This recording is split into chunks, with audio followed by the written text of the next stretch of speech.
Manchester United return to Premier League action against Wolves this afternoon, 3 days on from one of the most dramatic European nights Old Trafford has ever seen, and most of us have ever witnessed, I think. It was kind of like Rory McIlroy-esque, except Rory McIlroy is really good, and I'm not sure if United are. It is a potential starting point for Ruben Amorim. Of course it is. The kind of surge of goodwill and confidence you get from turning that around. But it also just made me think, did they find anything out there that they didn't already know? Did they find a solution there? As in, they still have to have Bruno Fernandes doing everything on the pitch, creating everything as he did on Thursday. Is having Harry Maguire and Kobbie Mainoo as your strike partnership, is that a long-term solution to anything? Did they find that the goalkeeper's any good or not?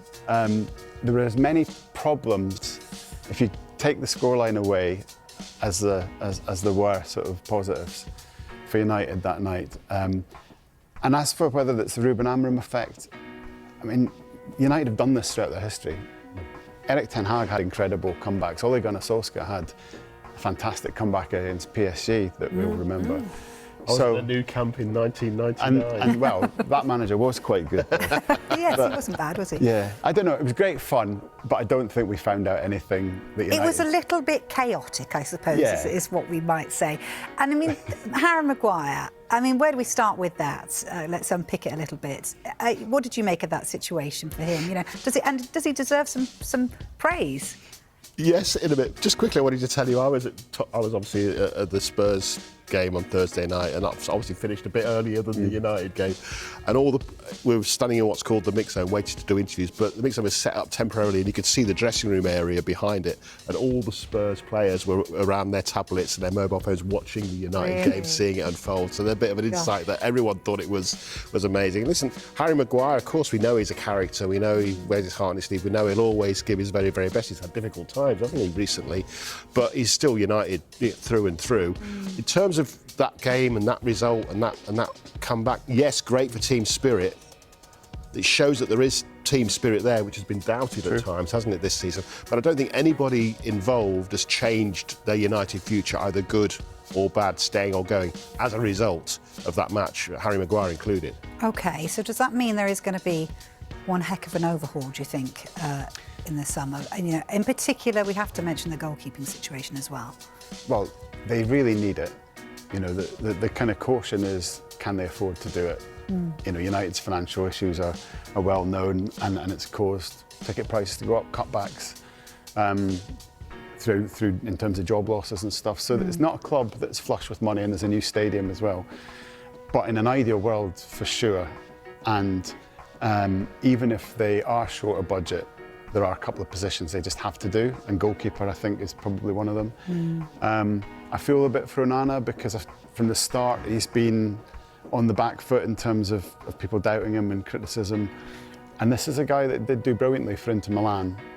He's had good moments at United, but he hasn't shown the consistency of United. And every time he's backed himself, he's verbally, given his critics ammunition.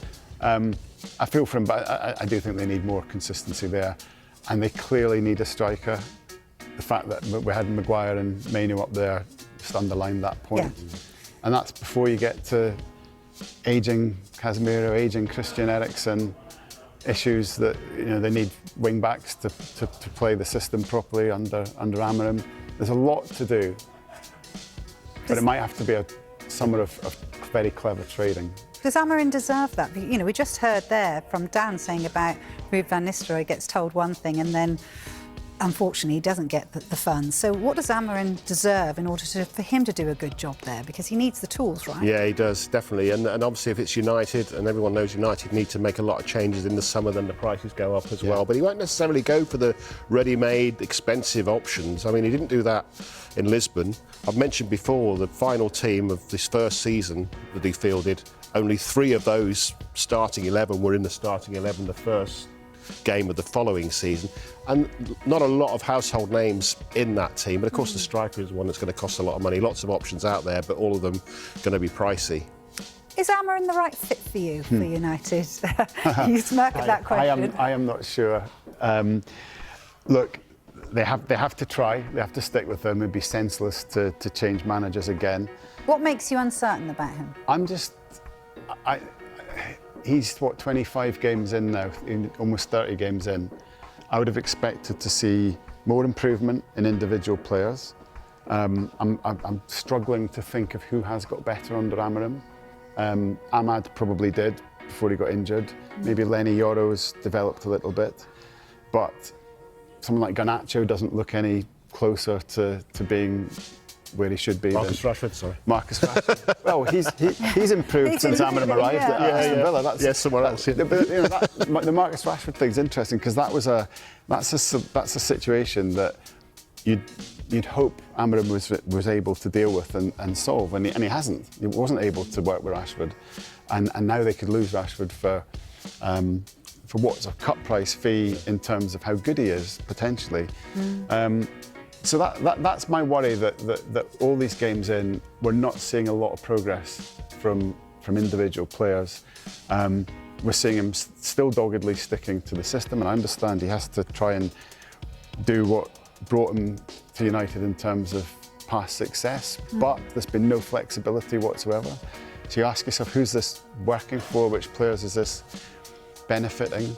I just wonder if he's a good manager but isn't the right man for this particular job because there's so much to do and he doesn't seem to have flexibility or that, as I said, that ability to get more out of players that are there, because he's going to have to make successes of some of these players.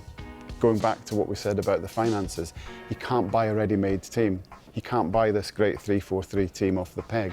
So he's going to have to work with what he's got, and that's my question. Is he doing enough to improve these players?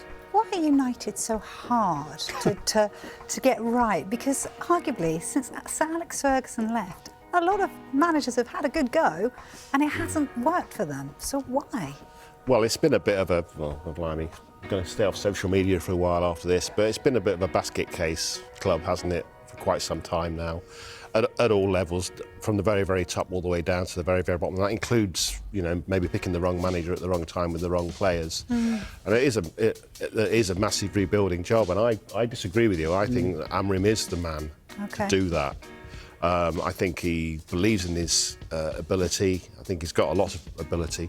And let's not forget that Sporting Lisbon, or Club de Lisbon, they're called now, is a massive club in Portugal. It's the equivalent of Manchester United in Portugal. And he had the ability to go into a club that was struggling, even more than Man United was, and turn it around quite quickly. So it's about levels. I know Manchester United is a world-famous club, but if he's done it under the spotlight of living and operating in Lisbon, I think he can do it under the spotlight of living and operating in Manchester and worldwide. And I believe he believes he can do it. And what's more, I believe the hierarchy believe he can do it. He said he was told now or never when he took the job. He didn't want to join when he joined. No. He wanted to join in the summer because he knew that he wouldn't be able to do what he wanted to do until the summer. And that's why I think that, unlike Ange Postecoglou, he's not under any pressure at all, and I think he will get it right. No. Where do you think the progress is, though? Where do you think he's starting to make an impact at United? Well, that spirit, I thought that spirit for that comeback, I just wonder whether a comeback like that would have happened under Erik ten Hag. The spirit to go out there and fight when it all looked lost is a Manchester United kind of thing. And I think he's identified where the problems are in terms of the playing staff. Like you say, whether or not he can actually act on it is another question. So to know what's wrong is certainly the first step to putting it right. And I'm not sure previously it was really clear to the manager or managers what was wrong. Yeah, he's got a clearer plan than Ten Hag, it would yeah, seem. I think so. I don't know. I go back to Unai Emery, perhaps, and just his ability to make people better, be flexible with his planning. But when he was at Arsenal, people didn't think he had that in him. Yeah. Unai Emery. Yeah. So perhaps that was him, right man, wrong job, and that's what I wonder. Maybe that's what it is about at United. Yeah, maybe. I think he's a good coach. I think that's what I'm basing it on. I think he is a good coach, and he will be a good coach somewhere, hopefully at United. Yeah. I mean, Lyon was a brilliant game for the fans, wasn't it? As More games like that would be fine. Yeah,